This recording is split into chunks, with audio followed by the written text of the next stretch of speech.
Live from New Delhi, you're watching DD India News Hour, India's voice to the world. I'm Tanja, coming up in the next hour. EU says it's prepared for the end of Russian gas era and has flexible infrastructure to provide non-Russian gas to Central and Eastern Europe via alternate routes. South Korea completes identification of all 179 victims of the Jeju airplane crash. Black box of the ill-fated plane to be sent to the US for analysis. India's One Nation, One Subscription scheme comes into effect. Nearly 18 million students and academicians get access to scholarly research articles from today. And revelers across the world ushered in 2025 with prayers for a peaceful year devoid of conflicts and turmoil.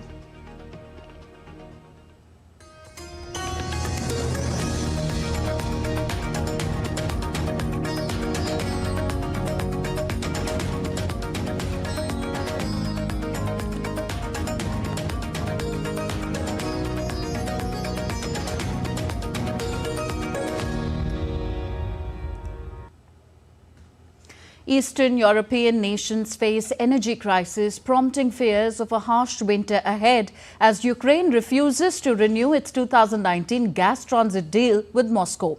Ukraine's decision to turn off the taps keeping Russian gas flowing via its territory to Europe has already sown trouble in the continent's east, with Moldova declaring a state of emergency and Slovakia threatening Kiev with retaliation. Austria was ready for the ending of a gas transit deal between Russia and Ukraine, and supplies to the country continue through other sources such as the feed-in points for Germany or Italy and from storage facilities, the government said on Wednesday. Natural gas flows from Ukraine to Slovakia through a pipeline used to ship Russian gas to Europe stopped on Wednesday.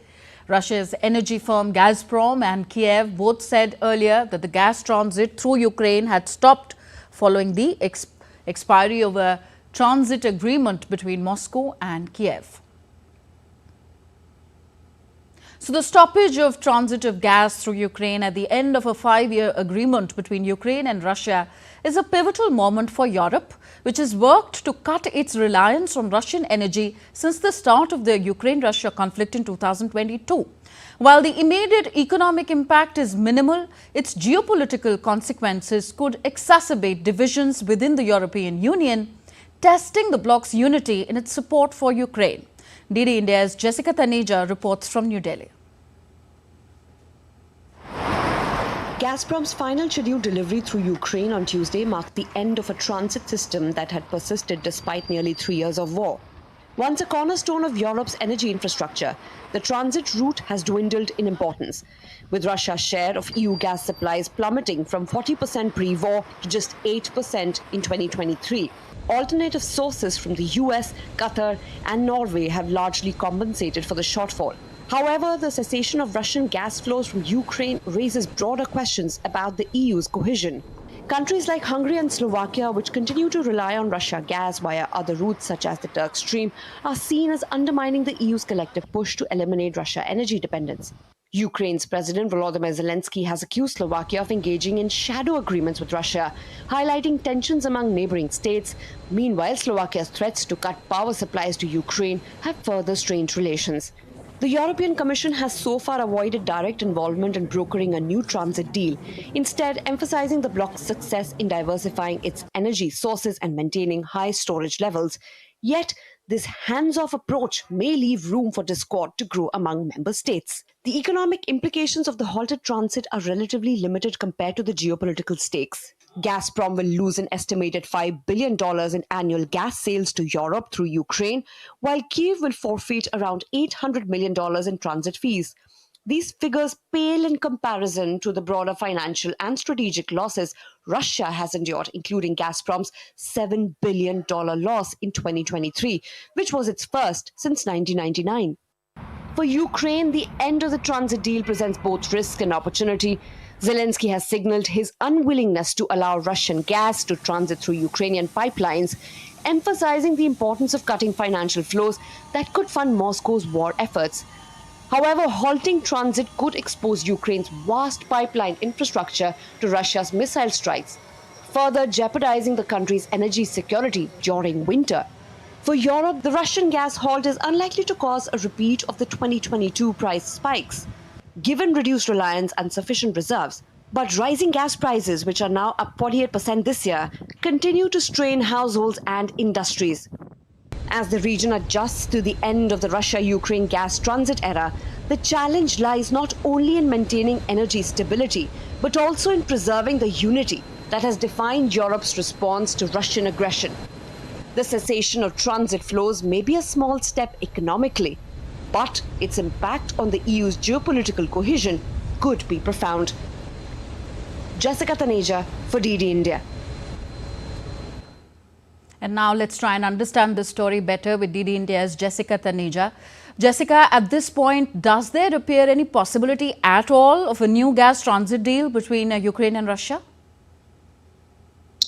Well, it does seem uncertain because we've heard from the Ukrainian President Volodymyr Zelensky, who says that this deal will not be extended or there will not be a renewal to this gas transit deal. He's made it very clear, even though Ukraine would incur losses which will be just beyond financial implications. For example, it will lose $800 million in transit fees, as I mentioned in my report earlier, compared to what Gazprom would. But yes, the stakes are much high for not just Ukraine, but Europe, Europe collectively.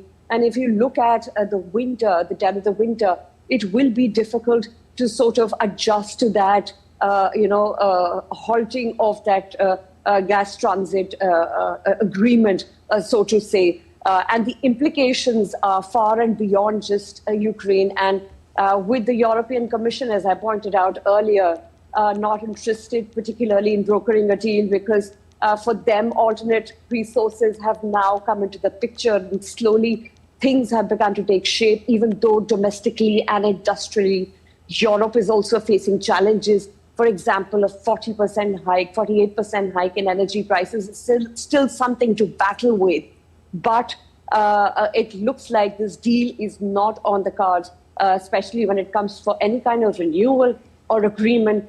It pretty much, the decades-old pipeline, which, Tanvi, is approximately 38,600 kilometers long, certainly would be very difficult to put off the map, so to say. But now the issue is whether this conflict would find a peaceful resolution with the new US president coming in. Perhaps there could be room for that, but that is just future speculation and a hopeful year ahead.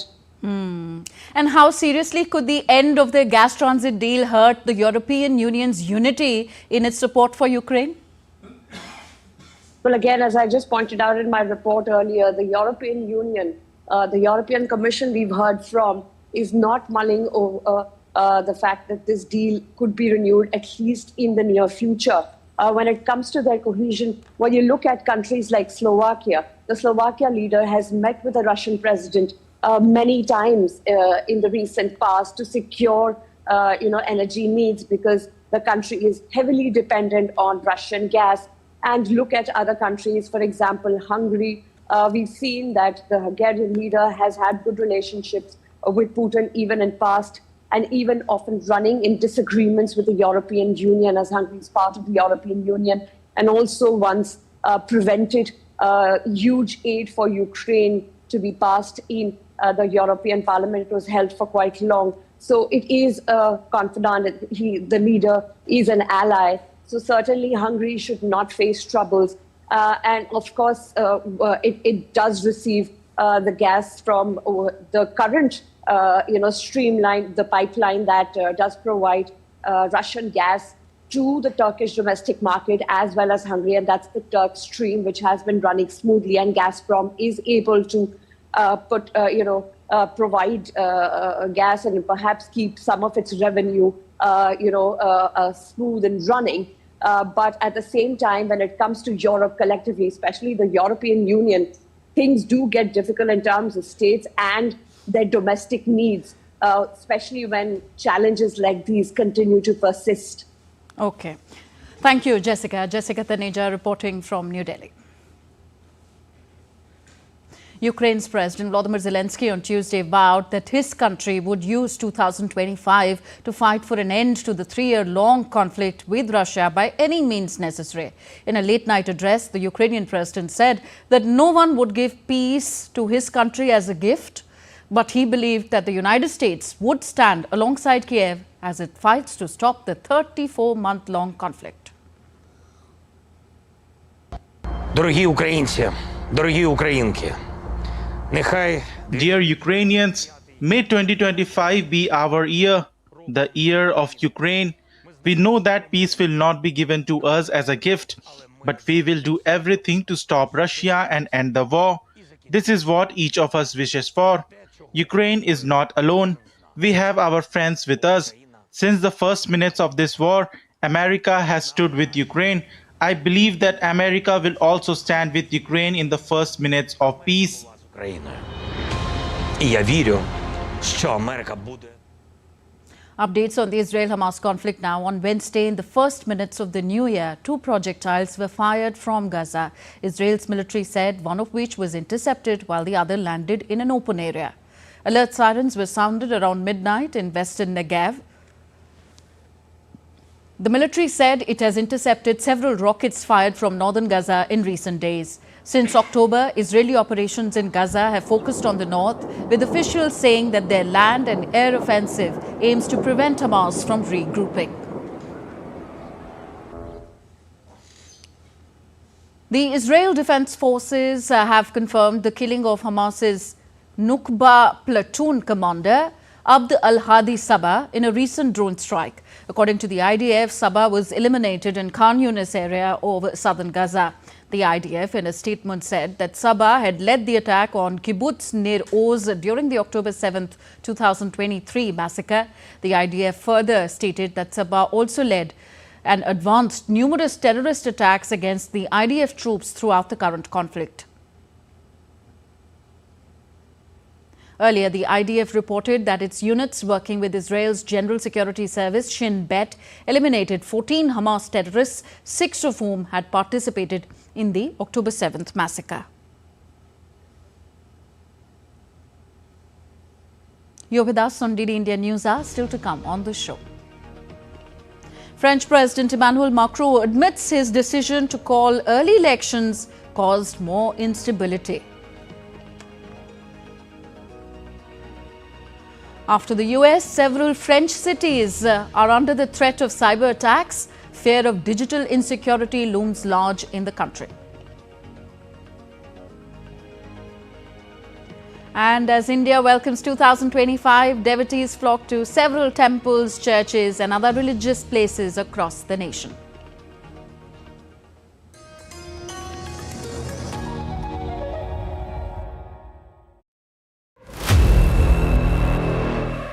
The year 2024 was marked by some historic elections across the continents, coupled with global unrest.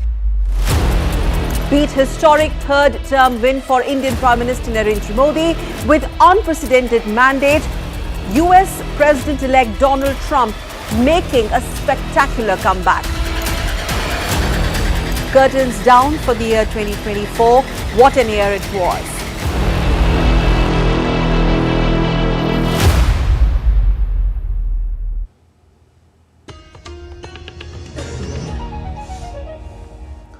You're watching DD India News Hour. I am Tanja. On to South Korea now. Senior aides of impeached President Yoon Suk-yeol, including his chief of staff, offered to resign on Wednesday, a day after acting President Choi Sang-mok appointed 2 justices to the Constitutional Court.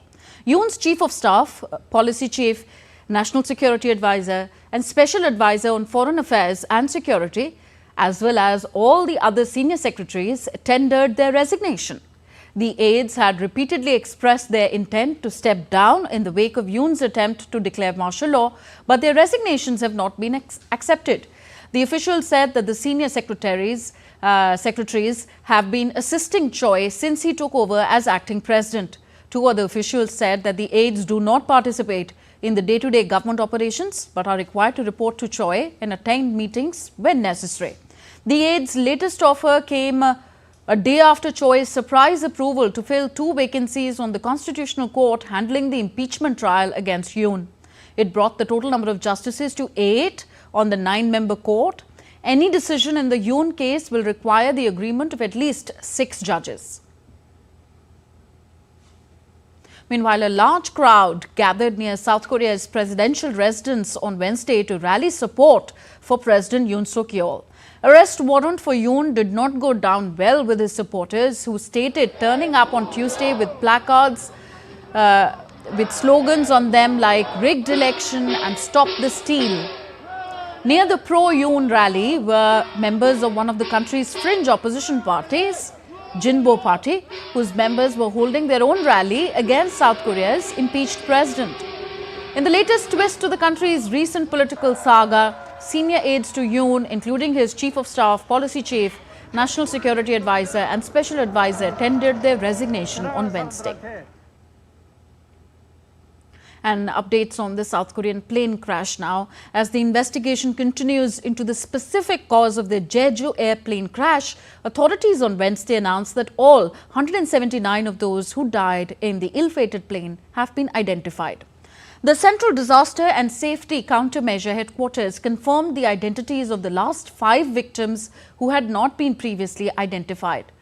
Country's acting president Choi Sang-mok, as at a disaster response meeting, said that the process had finally been completed and that more bodies had been handed over to relatives so that they could hold funerals. The victims' families will, for the first time, be taken to the site to pay their respects later in the day.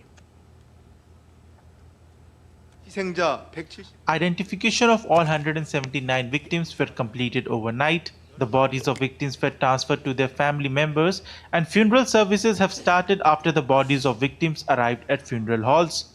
Currently, South Korea's investigators along with the US National Transportation Safety Board and manufacturer are conducting a joint investigation of the cause of the accident. The cause of the accident will be revealed by comprehensively analyzing and reviewing detailed investigations of the aircraft, fuselage and black box. 사고 원인이 밝혀질 것입니다. Meanwhile, South Korea's Transport Ministry said that flight data recorder of the ill-fated plane will be sent to the United States for analysis. Investigators probing the Jeju air crash have extracted the initial data from one of the Boeing 737-800's black boxes. According to the Deputy Minister for Civil Aviation, Jo Jong-wan, the initial extraction has already been completed for the cockpit voice recorder, and experts are still determining the method to extract data from the second black box, the flight data recorder. On to Europe now. In a rare moment of contrition, French President Emmanuel Macron has recognized that his decision to call early parliamentary elections in June had created more political instability in the country. Macron shocked the nation halfway through 2024 by calling early elections, a gamble that backfired when voters delivered a hung parliament with a big increase in far-right lawmakers, diluting Macron's power. In a televised address ahead of the New Year celebrations, Macron said that the dissolution caused more divisions in the Assembly than solutions for the French people. I must acknowledge this evening that my decision to dissolve the French National Assembly has brought more instability to the Assembly than solutions for the French. If I decided that dissolution, it was to give you back the flow, to regain clarity and avoid the inaction that was looming. But lucidity and humility lead me to recognize that at this time, this decision leads to more instability than serenity, and I take my responsibility. Et menace notre sécurité, notre unité. The internet sites of several French cities and at least one department were inaccessible. The attacks were claimed on X by a hackers group calling themselves No Name, a collective already known for other attacks and for defending Russian points of view. The mayor of Nice, Christian Estrosi, confirmed on X that the city's website had been targeted. According to cyber experts, the goal appears to be propaganda by creating an impression of a climate of digital insecurity. Later, Paris prosecutors opened an investigation into the matter, saying that a total of 23 sites were targeted. The U.S. Treasury Department has also suffered a major cyber attack, with U.S. lawmakers accusing Chinese state-sponsored hackers of stealing sensitive documents. The breach has heightened concerns over escalating cyber threats. However, Beijing has denied these allegations, calling them groundless and politically motivated. The U.S. Treasury Department has been hit by a major cyber attack. The lawmakers alleging that Chinese state-sponsored hackers were behind the breach. The hackers reportedly stole sensitive documents, prompting concerns about escalating cyber threats. Beijing, however, has dismissed the accusations as politically motivated. We have repeatedly stated our position on such groundless allegations which lack evidence. China has always opposed all forms of hacker attacks, and we are even more opposed to spreading false information against China for political purposes. The latest breach of the U.S. Treasury Department's systems has once again turned the spotlight on Chinese state-sponsored cyber activity. In March 2024, the U.S. Department of Justice indicted 7 hackers linked to the Chinese government for targeting critics of China, U.S. businesses and politicians. In May 2024, Britain's Ministry of Defense fell victim to a Chinese cyber attack, which compromised sensitive data on its military personnel, excluding special forces. In February 2024, Chinese spies were found to have installed malware in a Dutch military network, an operation that began in 2023. Back in August 2023, Chinese hackers infiltrated the personal and political emails of a U.S. congressman from Nebraska. In May 2023, Guam's U.S. communications network was breached, with hackers using legitimate credentials to evade detection. And in December 2022, hackers stole at least $20 million in COVID-19 relief funds from the U.S., including SBA loans and unemployment benefits. The latest Treasury Department breach adds to a long list of alleged cyber attacks attributed to Chinese state-backed actors. As tensions rise, the focus now shifts to strengthening global cybersecurity and holding perpetrators accountable. Amish Mahajan's report, DD India. The United States on Tuesday imposed sanctions on entities in Iran and Russia, accusing them of attempting to interfere in the 2024 U.S. elections. The U.S. Treasury Department said in a statement that the entities, a subsidiary of Iran's Revolutionary Guard Corps and an organization affiliated with Russia's military intelligence agency, targeted their election processes and institutions and sought to divide the American people through targeted disinformation campaigns. It added that the United States will remain vigilant against adversaries who would undermine their democracy.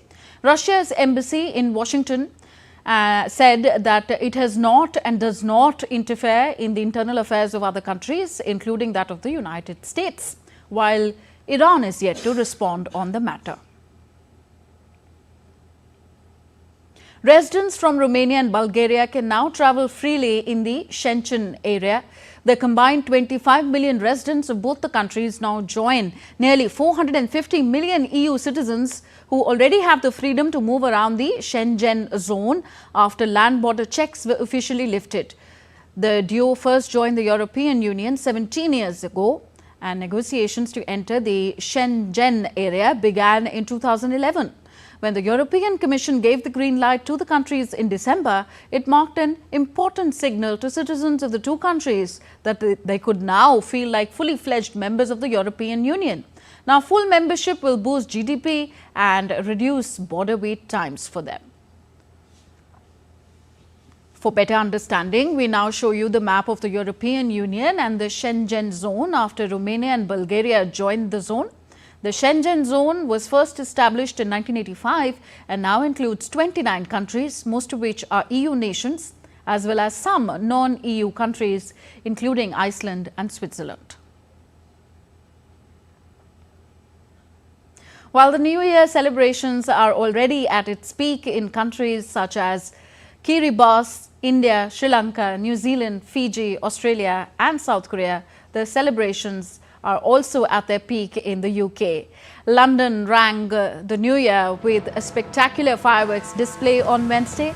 River Thames and City skyline provided a stunning backdrop for the dazzling spectacle as the iconic Big Ben struck midnight.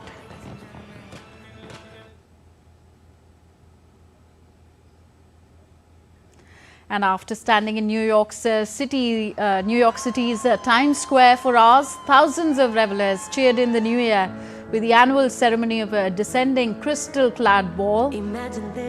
Many had arrived early in the morning for a spot in one of the barricaded pens set up by the New York Police Department ahead of the musical performances by Megan Thee Stallion and Rita Ora.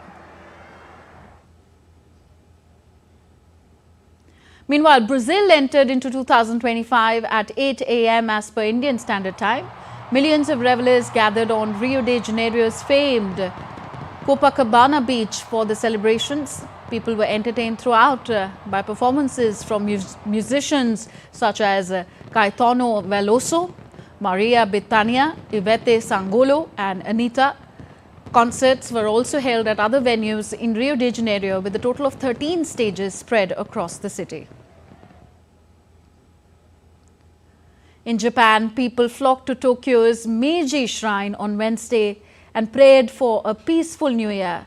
The country went through major tragedies in the beginning of the year 2024, including a massive earthquake that killed over 500 people and a major airplane crash at the Haneda airport on January the 2nd. Therefore, for many this year, the wish is to have a safe and peaceful year ahead. Lakhs of domestic and international tourists flocked on the streets of Pokhara in Nepal to celebrate the new year 2025. With live music being played across the streets on the Peva lakeside, the road had turned into a large dance floor. Plethora of food shops on the open street in 26th International Street Festival made entering into New Year from previous year all fun-filled affair with food, music and dance for tourists in the tourism capital of Nepal.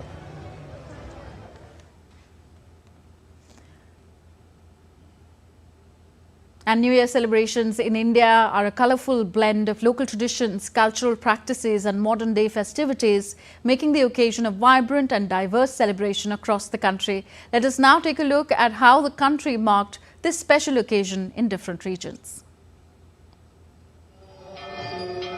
India welcomed the year 2025 with celebrations across the country as people in various cities marked the occasion with joy and enthusiasm. Large crowds of devotees gathered at temples and ghats, marked by the blowing of conch shells and clanging of puja bells, to welcome 2025 with great fervour and joy. In Puri, devotees flocked to the Sri Jagannath temple and Puri beach to usher in the new year with hope and enthusiasm. A massive turnout was also witnessed at Sri Venkateshwara Swami temple in southern state of Andhra Pradesh, where devotees gathered to offer prayers and mark the beginning of the new year. Meanwhile, a large number of devotees also attended the Bhasma Aarti of Sri Mahakaleshwar Jyotirling temple in central state of Madhya Pradesh.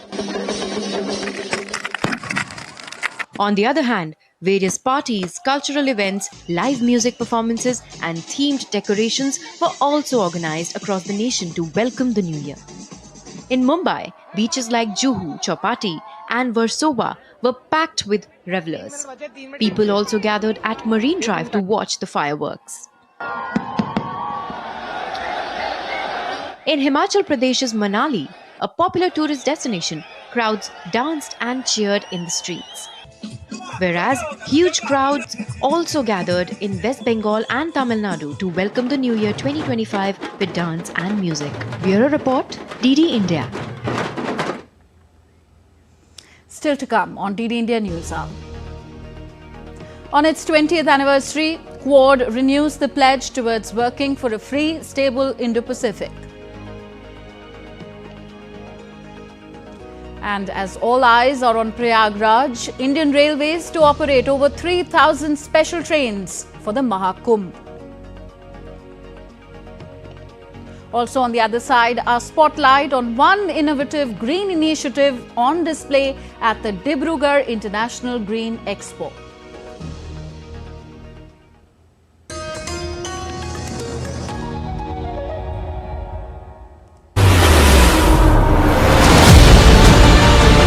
Watch India's groundbreaking strategies in cyclone management, where innovation meets resilience. Tune in to discover how India is leading the way in cyclone preparedness and response, pioneering cyclone solutions, saving lives and protecting communities. Watch DD India's exclusive insight on cutting-edge cyclone management techniques. Join us as we explore India's revolutionary approach to tackling cyclones head-on. The 1st of January 2025 at 6:30 p.m. IST or 12 p.m. GMT on Wednesday only on DD India.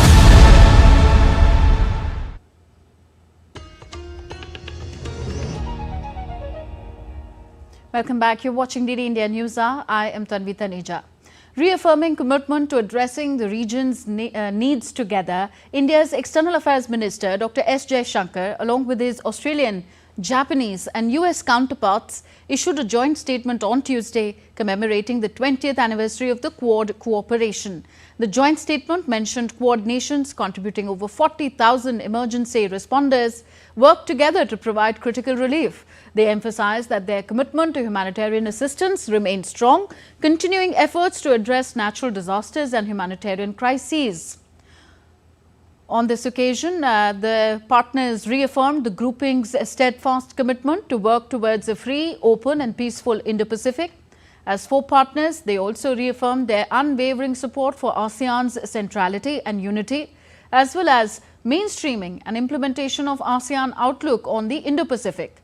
They said in the statement that the group respects Pacific-led regional architecture, foremost the Pacific Islands Forum, and it's steadfast in its support for the Indian Ocean Rim Association, the region's premier organization.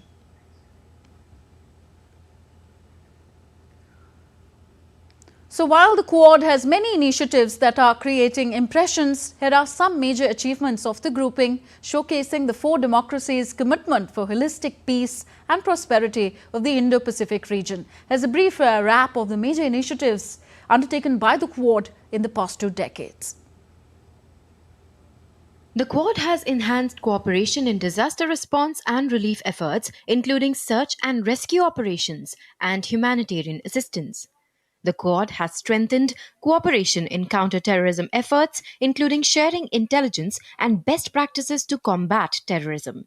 The Quad has established a cybersecurity working group to enhance cooperation in cybersecurity, including the development of shared cyber standards and guidelines.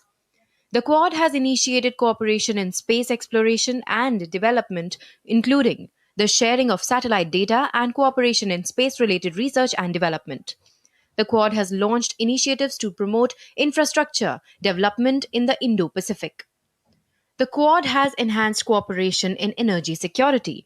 It has initiated cooperation in education and research, including the development of joint research programs and the promotion of student exchanges.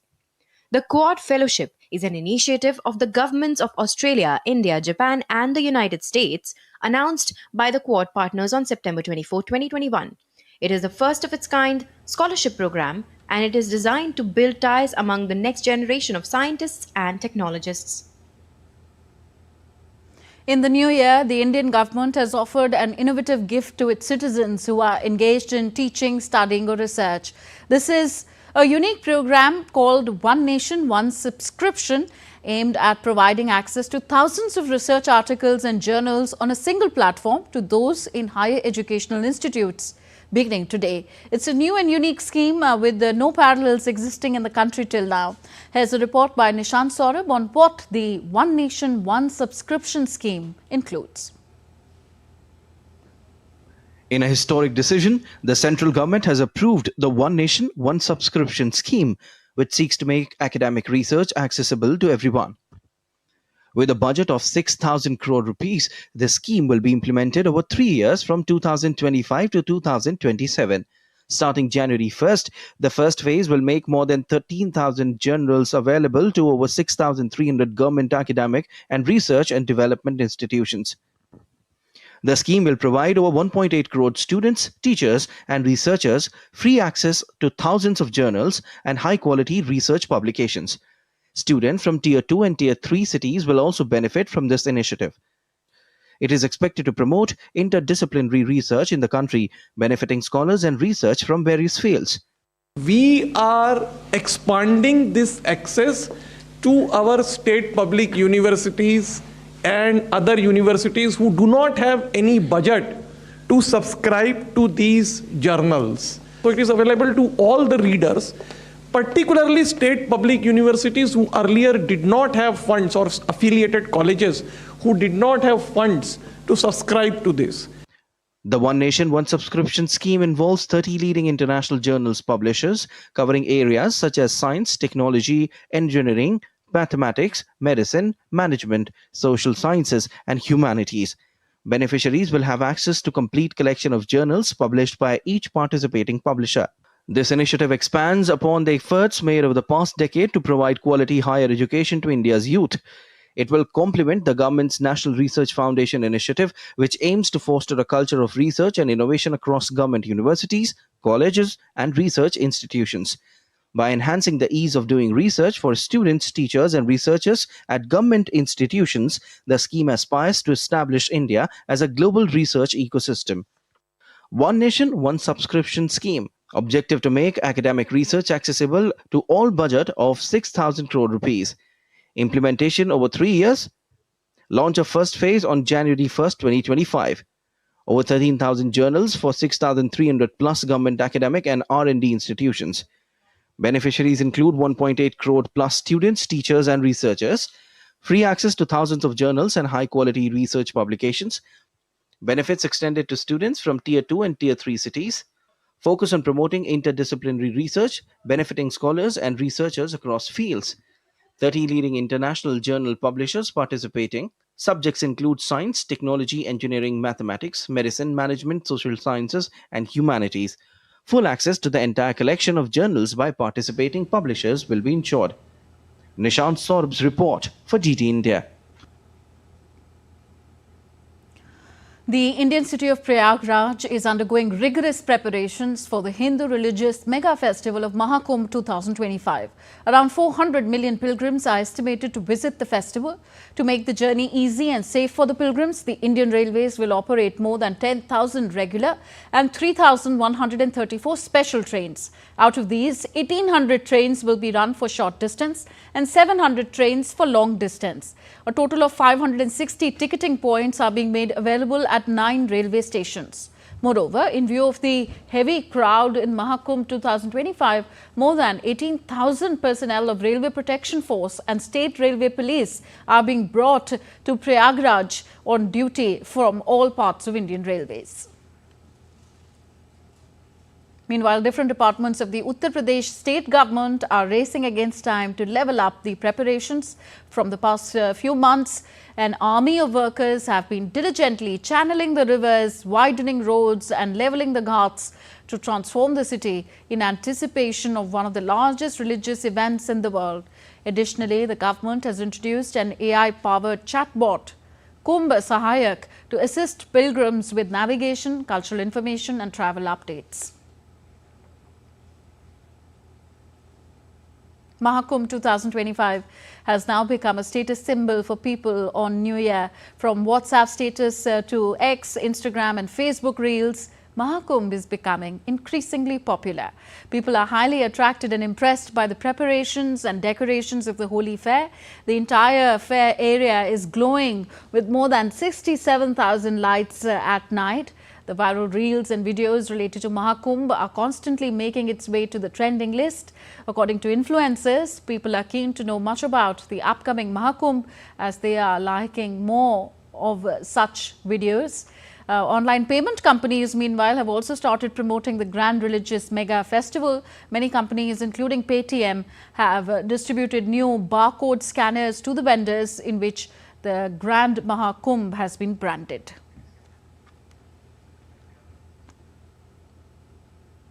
And next, our spotlight on One Green initiative from Dibrugarh. While the world is tackling climate change, young entrepreneurs are coming up with green ideas, and Green Dell is one such initiative by few youngsters of Assam in Dibrugarh. They have been cultivating carnivorous plants, geraniums, and others in their nursery for urban building spaces. Their plants are now getting exported to other states of India and around the world. Our correspondent Subina Roy takes us through Himanshu Bailung's stall, which was set up at the Dibrugarh International Green Expo. As the world moves towards sustainability, we are here at the International Green Expo in Dibrugarh, where different stalls have been set up, but an interesting, a very unique stall have been set up here. And as you can see, there are different kinds of plants, and there are pitcher plants, carnivorous plants, cacti plants. Let us ask the owner Himanshu, how did he come up with this idea of setting up a nursery in here in Dibrugarh? Basically, we were collectors. We used to love plants since our childhood, and then slowly we used to collect plants from different parts, different states. And whenever we go for some tour or we go out for excursion or something, instead of buying clothes, shoes or something, we started collecting plants. And this hobby turned out to be so good at present that we thought like let's do it at a bigger scale. We thought like why not try something new for the local people here, because there is lot many potentials. And then we thought like why don't we try doing something that people don't know here, like doing the carnivorous or succulents. It has great potentiality for business, as well as we try to involve more local people. So we have good number of bonsai trees that can be done in Northeast, that can be done in India, and our people are aware of that, but they are not doing it. We import plants from outside. So the whole idea was like we'll collect for ourselves too and make a small business. We'll involve local peoples there. They will do their earnings as well as we'll be satisfied. Initially, when we started collecting, we used to buy plants, and in a couple of weeks or days the plants die.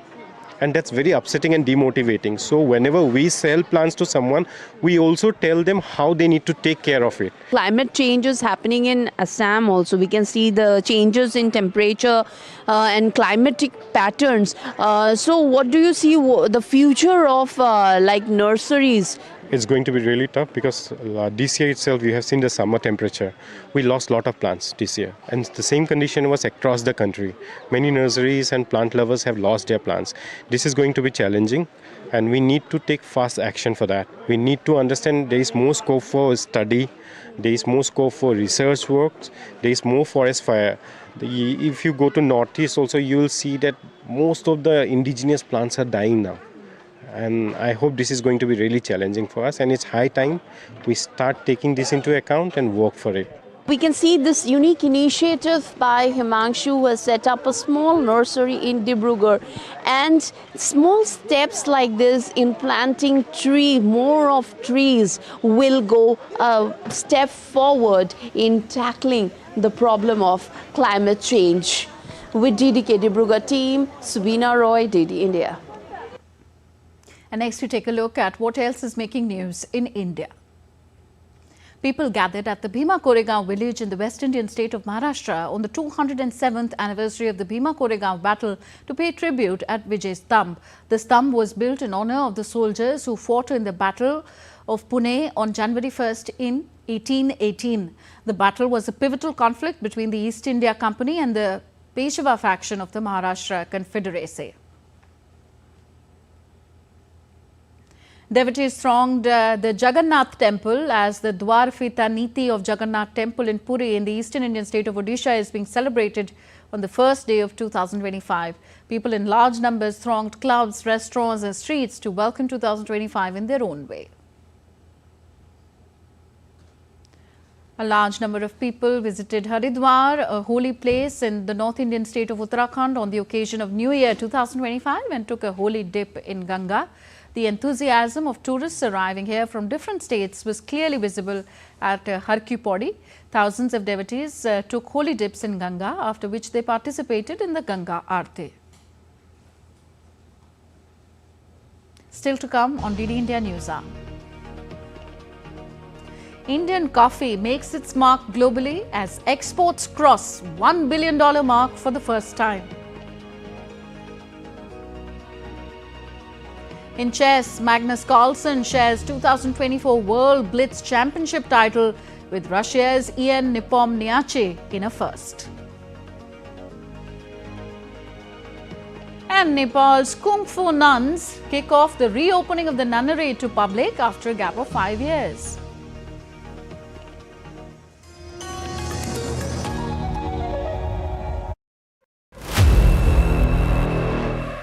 The year 2024 was marked by some historic elections across the continents, coupled with global unrest.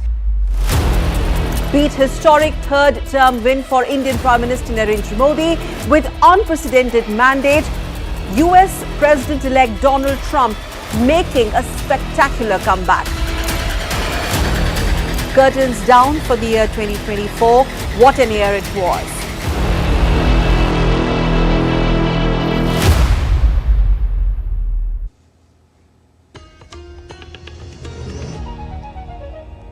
Thank you for staying with us on DD India News Hour. I am Tanvita.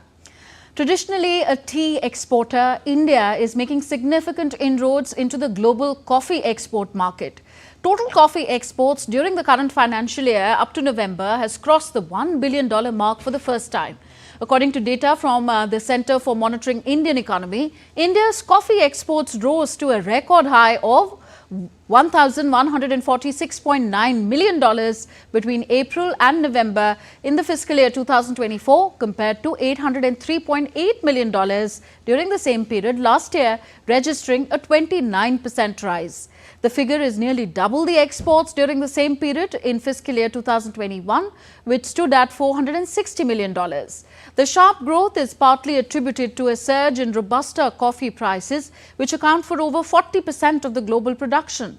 The rise is also partly due to the stocking ahead of the European Union's new deforestation regulation that could raise the cost of coffee, as well as several other agricultural exports to the EU. The fireworks are out. It's time to sweep out the remnants of last night's party, and it's time to look ahead. Well, markets around the world had pretty string year in 2024. The question is, what will 2025 bring? Lars Holter is with Deutsche Welle and joins me from Berlin now. Lars, a happy new year to you. What can you tell us about the outlook in Germany? Thanks for having me, and a happy new year to you as well. Now, what will the new year bring? It's not often that we're expecting so many radical changes in the world as we are right now, and they will all have their influence on the world economy and on markets too. I guess nothing right now is quite as important as the change of guards in Washington. In just about 3 weeks, we'll have a new Trump administration in place, and the past few weeks, ever since Trump has been elected, have already shown that his presidency will be tremendous for his billionaire friends, definitely for some companies, for Bitcoin and other cryptocurrencies. Things might not be going so well for regular people, of course. And have a closer look at Germany and Europe. We will have snap elections here in less than 2 months' time. That's after the three-party coalition government fell apart late last year. And Lars, what do investors expect from a new government once it's in office? Radical changes. They really expect radical changes. There's been talk of a Wirtschaftswende recently, experts asking for an economic 180, with the government coming up with a plan fast on how to help its struggling companies. Those include the car companies that have lost market share to Chinese competitors, but that also includes the industrial sector in general, the chemical industry and others that use a lot of energy. Their problem, energy prices are still way too high in Germany, and many companies fear they can no longer compete on a global level. So will a new government subsidize energy prices much more, or will they find a way to strengthen the country's energy infrastructure long term? Fact is, Germany is currently not just in rough waters, but as many say, in a structural crisis that needs to be taken care of, and that is obviously a major task. Okay, thank you, Lars. Lars Holter reporting from DW Berlin. You're watching DD India News Hour. Time now for some sporting action. Well, first, updates from the world of chess. Reigning world blitz champion Norway's Magnus Carlsen shared the World Blitz 2024 championship title with Russia's Ian Nepomniachtchi in New York on Wednesday. This is the first chess world championship title that has ever been shared after the final ended in a tie. The decision came after 3 sudden death games failed to produce a winner. The final was a repeat of the 2021 Classical World Championship match where Nepomniachtchi had lost the match to Carlsen. This is Carlsen's 8th Blitz title and 18th major championship triumph after having won 5 Classical World Championships and as many Rapid World Championships ahead of this shared win. India's lone hope in the knockouts are Vaishali lost semi-finals of the World Blitz Championship. Vaishali suffered 2 straight losses to go down against China's Zhu Wenjun, 0.5 to 2.5. Vaishali in the quarterfinal against China's Zhu Jine, but turned around quickly to win the match up 2.5 to 1.5 after 4 games. Vaishali was the lone Indian to qualify for the second stage after newly crowned World Rapid Champion Kuneru Hampi missed out on the top 8, finishing in the 9th place. Double Olympic champion long distance runner Beatrice Chebet crowned as a golden year as she smashed the women's 5,000 meter world record at the Cursa dels Nasos road race in Barcelona. The 24-year-old Kenyan finished the race in 13 minutes and 54 seconds to become the first woman to break the 14-minute barrier in the event.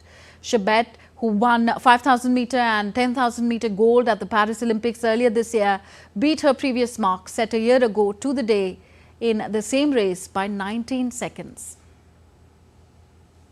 Serbian tennis star Novak Djokovic began his season with straight-set wins at the Brisbane International on Tuesday. Djokovic tamed local favourite Rinky Hijikata 6-3, 6-3 in what was the top-seeded Serbians' first tour-level singles match since October. The 24-time Grand Slam champion will meet 2-time Australian Open quarter-finalist Gael Monfils in the second round. Spanish soccer giants Real Madrid held a public practice session to mark the new year in Madrid on Tuesday.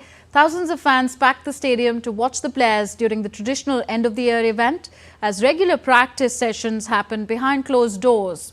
Real Madrid ends 2024 in second place in the La Liga standings, 1 point behind rivals Atletico Madrid. And about a dozen nuns of Nepal's hilltop Druk Amitabha Monastery put on an amazing show of strength to hundreds of cheering well-wishers. The nuns performed to mark the institution's reopening 5 years after the COVID-19 pandemic forced it to close its doors to the public.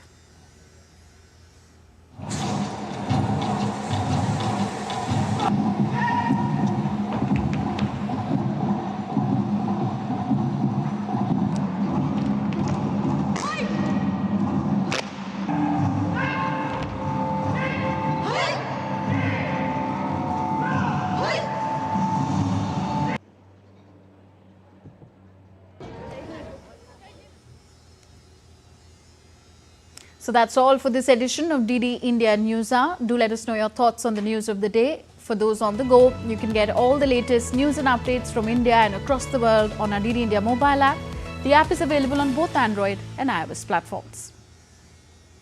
So we'll be back with more news as it breaks here on DD India. I'm Tanja from all of us here in New Delhi. Thank you for watching. Namaskar.